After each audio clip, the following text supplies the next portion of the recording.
삼국사기 백제봉기에 온조의 건국설화가 있습니다. 먼저 온조가 고구려의 시조 주몽의 친아들인지 나이부터 역산해 보겠습니다. 삼국사기 고구려봉기 동명조의 주몽의 나이가 나옵니다. 기원전 37년에 22세라고 합니다. 소선호의 나이는 온조 13년에 61세라고 합니다. 즉 주몽과 소선호의 나이는 확실합니다. 이걸 기년 삼고 연표를 만들면 아래와 같습니다.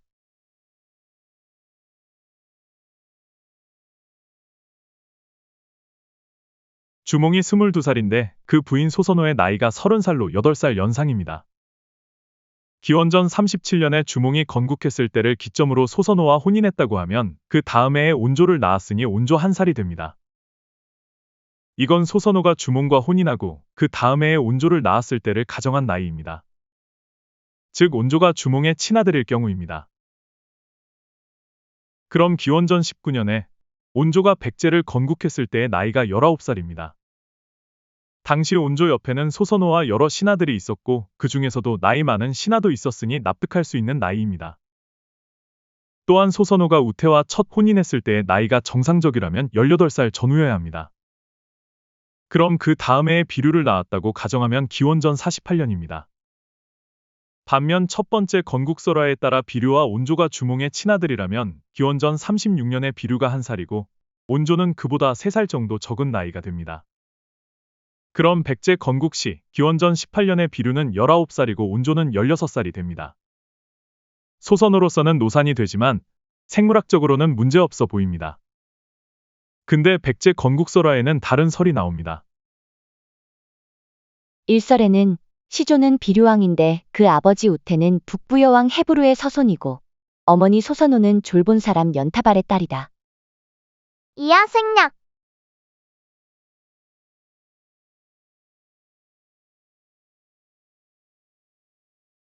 즉 온조가 우태의 작은 아들이란 얘기입니다. 그럼 비류보다 3살 정도 적은 나이일 테니 백제 건국 시 온조는 28살이고 72살에 죽은 계산이 나옵니다. 오차 3년 감안하면 이것도 합리적인 나이긴 하지만 좀 많아 보입니다. 그렇다면 위 3가지의 경우에서 어느 것이 맞냐는 겁니다. 이렇게 나이로 따지면 알 수가 없으니 다른 것을 보겠습니다. 주몽. 주몽은 오이, 마리, 협보 등 3사람과 벗이 되어 엄시수에 이르렀다. 온저.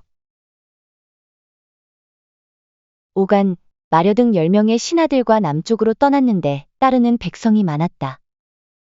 온조의 신하인 오간, 마려는 각각 오이, 마리의 친족으로 보입니다.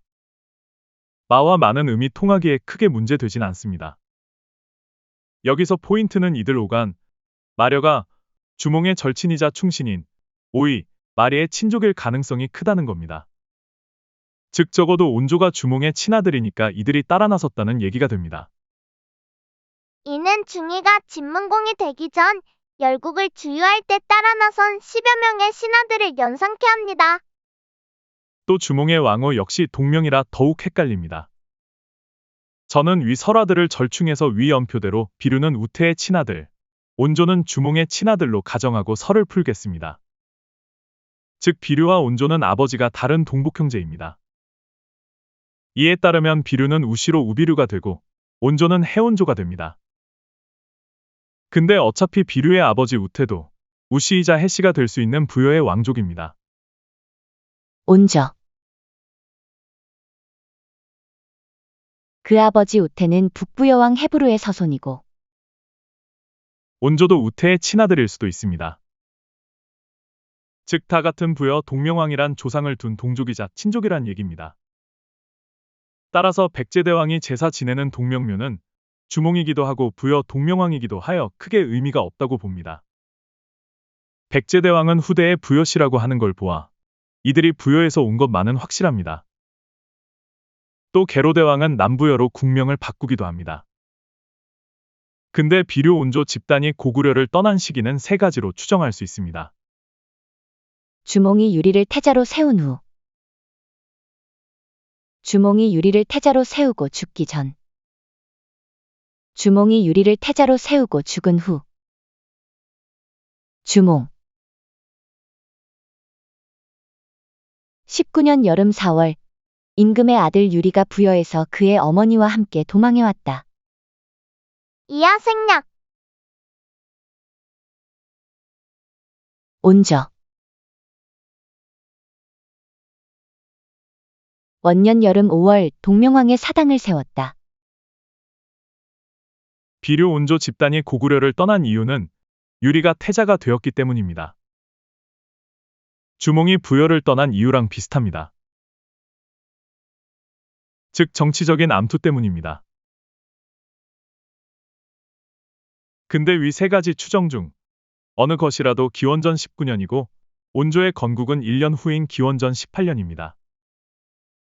즉 고구려를 떠나고 1년 후에 백제를 건국한 겁니다. 촉박하고 드라마틱한 인생 역정입니다. 하지만 진실은 만 1년 후에 나라를 세운다는 건 불가능에 가깝습니다.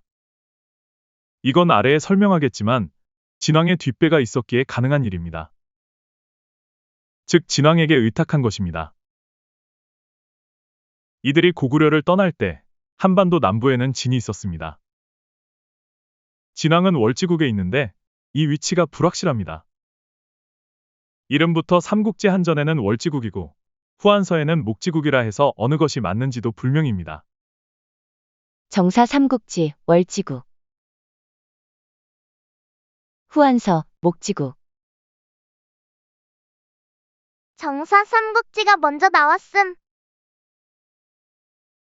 정사 삼국지는 서진 3세기, 후한서는 송나라 5세기에 출판. 3세기는 삼국 초기 시대로 동시대이다. 사로국의 궁 이름이 월성이라 하는 걸 보아 진왕이 있는 나라가 월지국이라 할 가능성이 있습니다. 사로국의 임금이 진왕의 친족이란 가정하에 그렇습니다. 즉 월성처럼 초승달 모양의 달처럼 생겼다 해서 한강이 월지국이란 얘기입니다. 모든 강이 비슷한 생김새지만 그렇다는 얘깁니다. 동시대에 나온 정사 삼국지의 월지국이라 나옴. 동시대에 사로국의 월성이 있음. 200년 후에 후한서에 나온 목지국은 신빙성이 떨어짐. 이에 따라 풍납토성이 월지국의 도성이고 이곳에 진왕이 있다고 하겠습니다. 마흔 50여 국의 대왕이 있는 곳이기에 풍납토성은 천혜의 요새입니다. 한강이란 큰 해자의 적과 홍수를 대비할 겸 높디 높은 토성을 쌓아 난공불락입니다.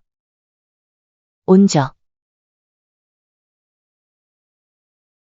그리고는 동생과 함께 무리를 거느리고 패수와 대수 두 강을 건너 미추홀에 와서 살았다는 이야기도 있다. 학계에서 여기서 패수는 개성 북부의 예성강으로 추정하고 대수는 의외로 한강이라 합니다. 한강을 부르는 명칭은 시대와 지역에 따라 매우 다양했다. 이하 생략.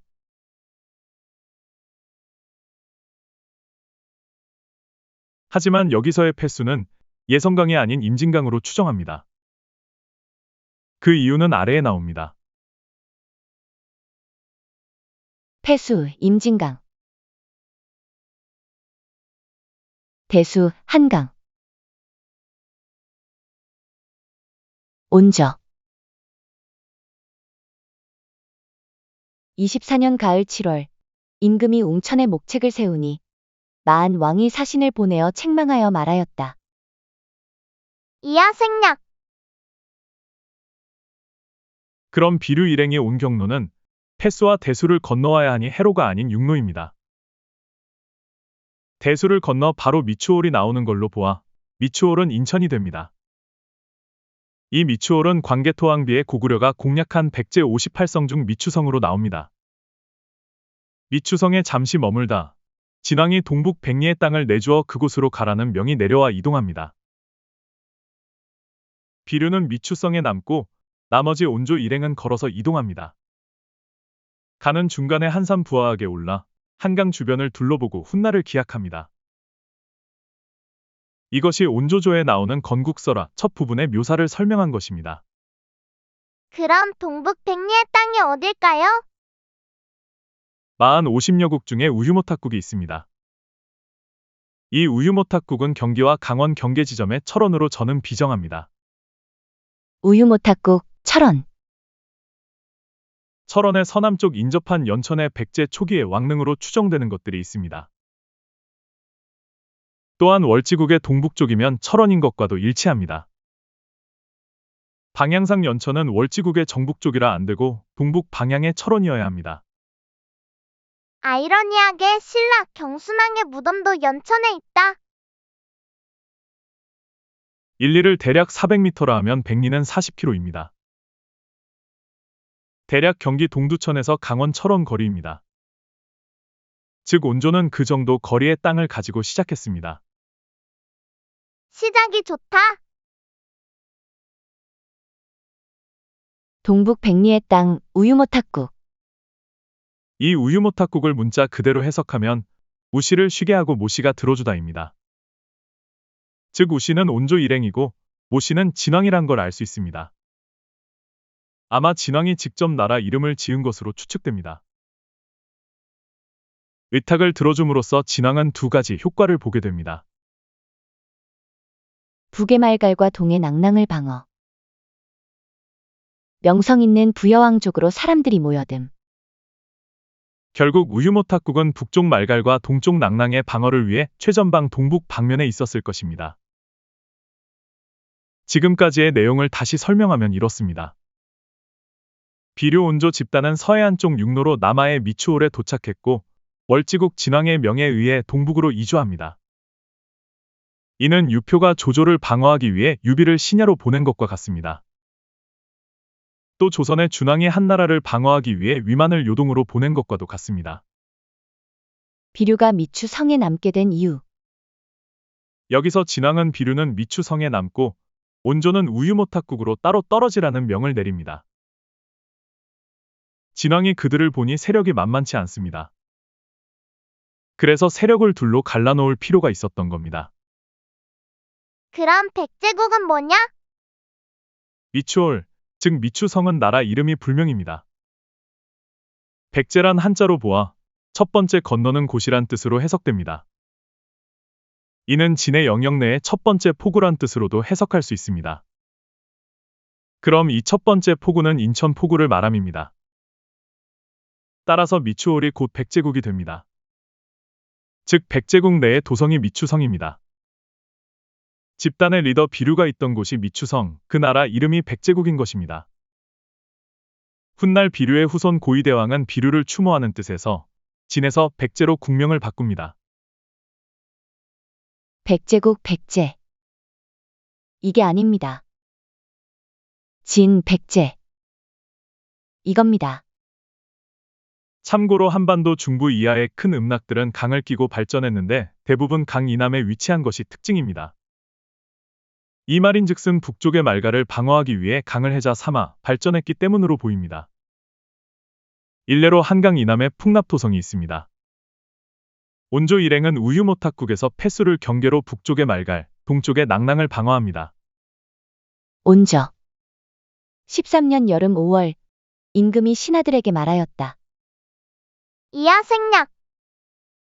8월 만의 사신을 보내어 도읍을 옮길 것을 알렸다. 이하 생략. 이 당시의 우유모탁국 영역은 북으로 폐하, 남으로 웅천, 서로대해, 동으로 주양이라고 합니다. 이에 따르면 온조대에 이미 그 주변 지역을 무력과 함께 위세로 합병한 것으로 보입니다. 단시간 내에 영토를 넓히려면 무력만으로는 안 됩니다. 부여왕족이라는 위광이 있었기 때문에 가능한 합병으로 보입니다. 이제 온조의 도성 위례 성에 대해 살펴보겠습니다. 온저. 이하 생략. 낭랑과 말갈이 자주 쳐들어와 형세가 불안하니 도읍을 남쪽으로 옮기겠다는 것입니다. 하지만 한강 남쪽은 월지국이 위치해 있습니다. 이건 이때 온조의 포부를 드러낸 발언이라고 봅니다. 가을 7월 한산 아래에 목책을 세우고 위례 성에 민가를 옮겼다. 처음으로 북한산 아래 경복궁 터에 목책을 세우고 철원에 있는 위례 성의 민가를 이곳으로 옮깁니다. 한산은 한강 이북에 북한산과 이남에 남한산이 있는데 이 한산은 북한산입니다. 2달 전에 말은 한강 남쪽이라 했지만 실은 한강 이북으로 옮깁니다. 8월, 마한에 사신을 보내어 도읍을 옮길 것을 알렸다. 진왕이 동북을 방어하라 보냈지만 낙랑과 말갈의 잦은 침입 때문에 남쪽으로 도읍을 옮길 것을 알립니다. 14년 봄 정월 도읍을 옮겼다. 현 경복궁 자리로 도읍을 옮깁니다. 이를 하북한성이라 하겠습니다. 17년 봄, 낙랑이 침범해서 위례성에 불을 질렀다. 이때 위례성은 큰 타격을 입습니다. 불을 질렀다는 걸로 보아 목조성인 걸 알 수 있습니다. 위례성, 목조성. 하지만 장장 24년 후 다시 수리합니다. 41년 2월, 한수 동북쪽의 여러 부락에서 15세 이상 된 자를 징발하여 위례성을 수리하였다. 이때 석조성으로 대대적으로 보수한 걸로 추정됩니다. 24년 가을 7월, 임금이 웅천에 목책을 세우니 마한 왕이 사신을 보내어 책망하여 말하였다. 이하 생략.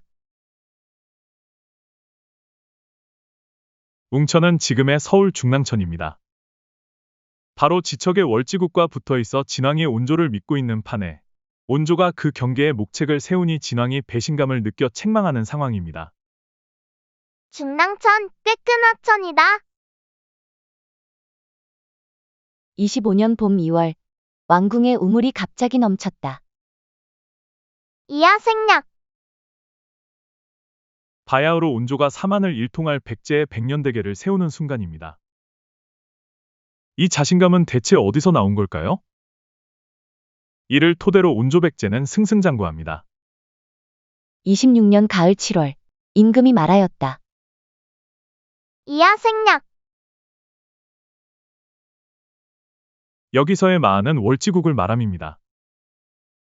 어떻게 사냥 나가는 군사로 월지국을 병합했을까요? 27년 여름 4월, 원산과 금연 두 성이 항복해서 그 백성을 한산의 북쪽으로 옮기었다. 이것으로 마한이 드디어 멸망하였다. 진왕을 따르는 원산과 금연이 항복, 진모씨의 진은 망합니다. 하지만 온조는 진을 이어 해씨 진을 창업합니다. 이후 대대로 성골 진모씨에게서 왕후를 얻어 해씨와 우씨는 진골이 됩니다. 이제 해씨 진은 강한 군사력으로 말을 안 듣는 소국들을 정벌합니다. 근초고. 26년 도읍을 한산으로 옮겼다. 훗날 근초고왕이 옮긴 도읍은 남한산의 하남 한성입니다. 즉 이곳이 풍납토성입니다. 원래 월지국에 진왕이 있던 곳입니다. 이때 하북 한성에서 하남 한성으로 옮깁니다. 위례성에 대한 기존 학설은 이렇습니다. 온조의 도성. 하북일의 하남일의 성. 저의 견해는 이렇습니다. 온조의 도성. 위례성, 우유모탁국. 하북한성, 경복궁 자리. 하남한성, 풍납토성. 그럼 다시 요약하겠습니다. 비류 온조 집단이 서해안 육로로 남아 패스와 대수를 건너 미추홀에 입성. 월지국 진왕의 명에 의해 비류는 미추홀에 남고 온조는 동북 백리의 땅으로 이전.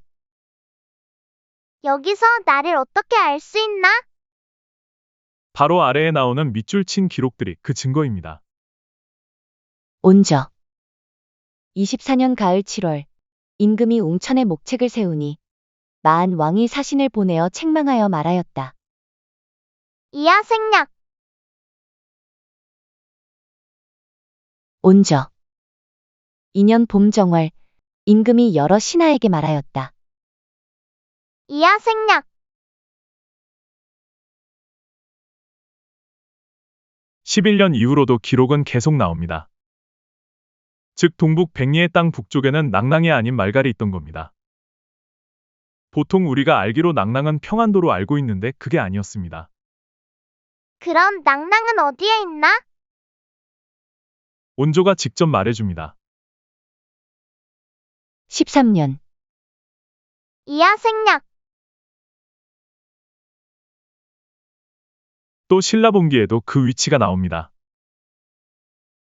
혁거세. 30년 여름 4월 금음 기해일에 일식이 있었다. 이하 생략. 이들은 남해가 즉위하자마자 쳐들어옵니다. 남해. 원년 가을 7월. 낭낭의 병사가 와서 금성을 여러 겹으로 포위하였다. 즉 당시 사로국의 북쪽에 낭낭이 있었던 겁니다. 이 낭낭의 위치는 후한서 동의전에도 나옵니다. 예. 얘는 북쪽으로는 고구려 옥저와 남쪽으로는 진안과 접해 있고 동쪽은 대해에 닿으며 서쪽은 낭낭에 이른다. 즉 지금의 강원도 태백산맥을 경계로 강동은 동해이고 강서가 낭낭이었던 겁니다. 또 고구려 본기에도 나옵니다. 대무신. 15년 여름 4월 왕자 호동이 옥저에서 유람하고 있었다. 이하 생략.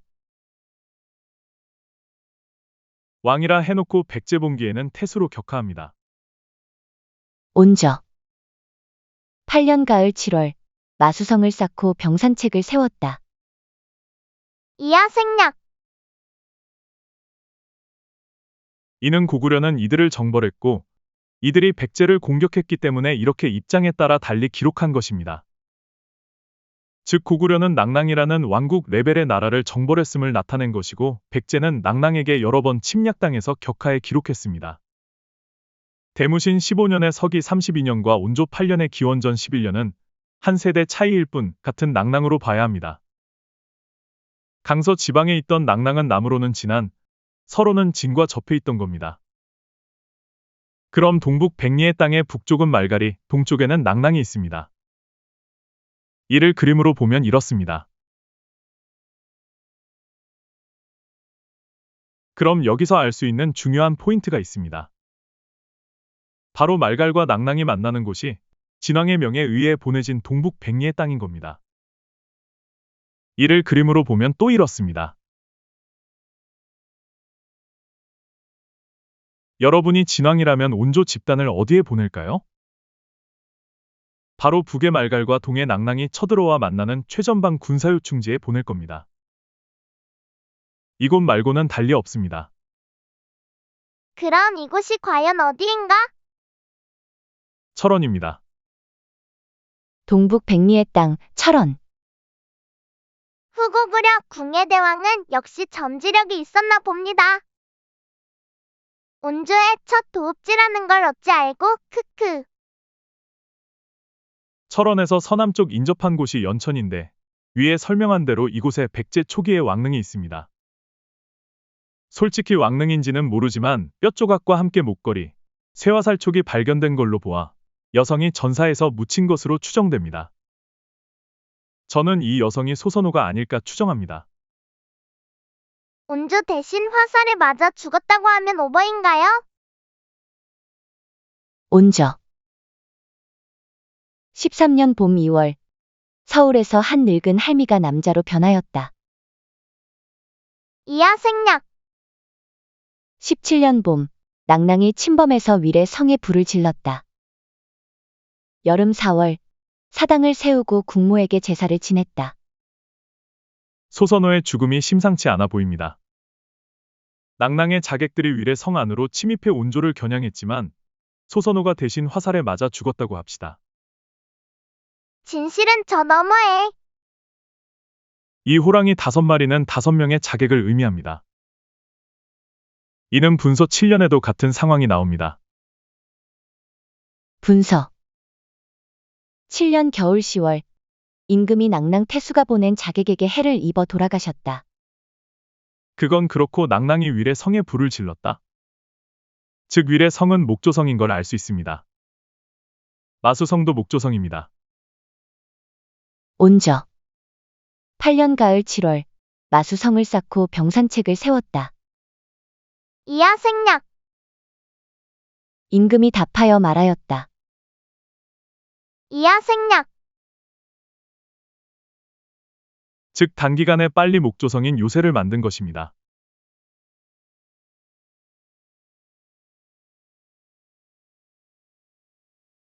그럼 다시 보겠습니다. 비류 온조 집단이 서해안 육로로 남아 패스와 대수를 건너 미추홀에 입성.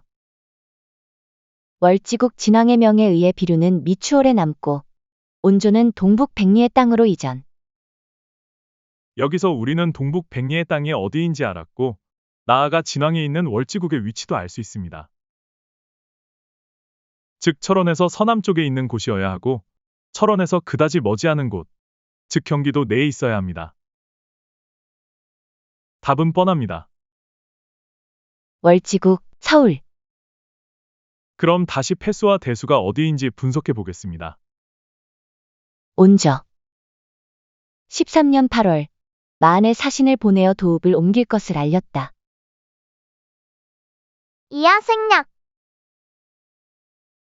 패수는 고려 태조 왕건이 패서인으로 이 패서와 패수는 때려야 뗄 수 없는 관계입니다. 패서. 옛날 황해도, 평안남도, 경기도 북서부 일대를 아우르던 지명으로.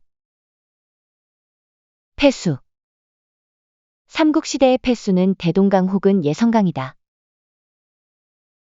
패수를 대동강으로 하면 온조의 땅이 너무 넓어지므로 대동강은 아닙니다. 경기 북서부 일대도 패서라 불렀던 것으로 보아 여기서의 패수는 언뜻 임진강으로 보입니다. 왜냐하면 예성강은 황해도 개성 북쪽에 있는데 만약 이곳이 온조의 북경계선이라면 납득이 안 되는 점이 있습니다. 그게 이것입니다.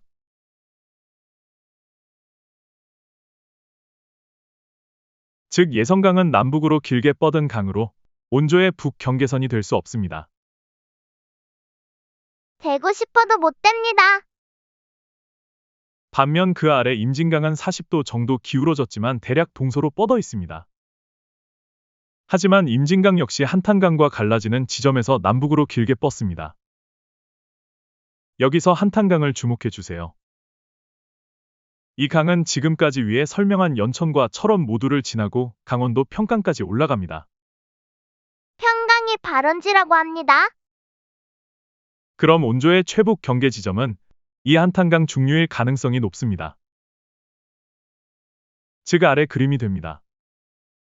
묘하게도 지금의 군사분계선과 정확히 일치한다. 즉 북경계 지점이라는 패수는 한탄강 중류입니다. 그럼 대수는 어디일까요? 위에 이미 설명한 대로 대수는 한강이라고 합니다. 한강은 한사군과 삼국시대 초기에는 한반도의 중간 허리 부분을 띠처럼 둘렀다는 의미로 대수라고 불렸다. 즉 비료 온조 집단은 임진강과 한강을 건넌 것입니다. 한강이라고 하니 의외였습니다. 왜냐하면 대방군, 대방국 등 황해도에 있는 강으로 생각했거든요. 요약. 비료 온조 집단이 서해안 육로로 남아 패수와 대수를 건너 미추홀에 입성. 월지국 진왕의 명에 의해 비료는 미추홀에 남고 온조는 동북 백리의 땅으로 이전. 그럼 계속해서 남경계 지점은 어디인지 보겠습니다. 온저. 13년 8월, 마한의 사신을 보내어 도읍을 옮길 것을 알렸다.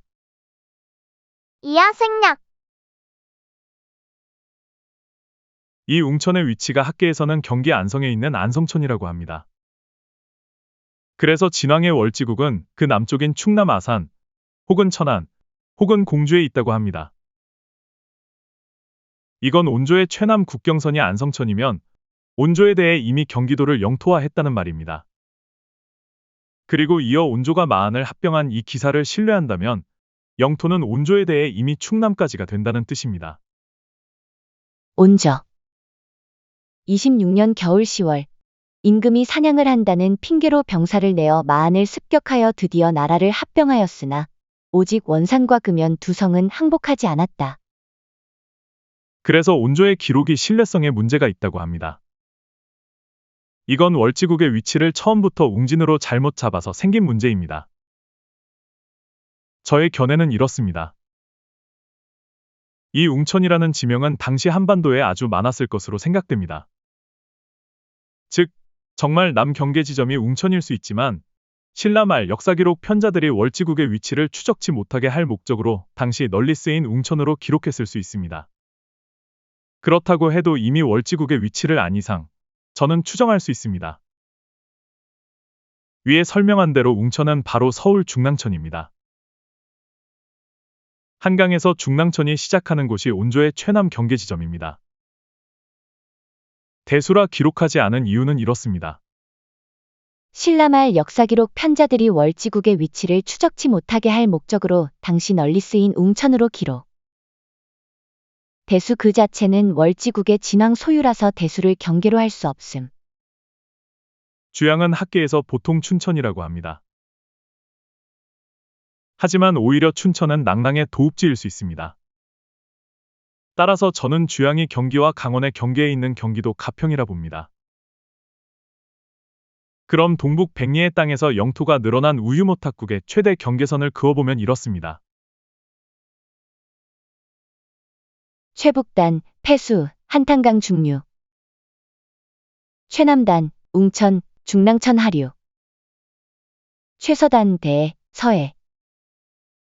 최동단, 주양, 경기 가평. 다음은 학계에서 말하는 경계입니다.